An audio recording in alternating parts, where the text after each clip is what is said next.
ధర్మశాస్త్రాన్ని కూడా యేసుక్రీస్తు వారు నెరవేర్చరా, కొట్టివేశారు. పౌలు గారు చెప్పినది ఏమిటంటే, యేసుక్రీస్తు వారు నేను ధర్మశాస్త్రాన్ని నెరవేరుస్తానని యేసుక్రీస్తు వారు చెప్పారు.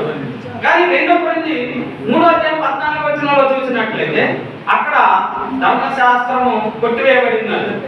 ఈ రెండింటిలో చాలా తేడా ఉంది. అది ఏంటి అన్నది ఒకసారి మనం పాత నుంచి ఒక్కసారి లెక్క వేద్దాం. అసలు నిబంధన అంటే ఏమిటి? నిబంధన అంటే ఏమిటి? అయితే నిబంధన అంటే ఏంటన్నది దేవుడు ఆదికాండము 1వ అధ్యాయంలో ప్రకృతితోటి నిబంధన చేసుకుని అన్నాడు. ఆదికాండం 2:17 చూసినప్పుడు ఆదాము తోటి దేవుడు నిబంధన చేసుకుని అన్నాడు. మరలా 10వ అధ్యాయం నోవహు దగ్గరికి వచ్చినప్పుడు 6వ అధ్యాయం నుంచి మనం చదివినప్పుడు నోవహు కనపడుతూ ఉంటాడు. అక్కడ మనకు కనిపించేది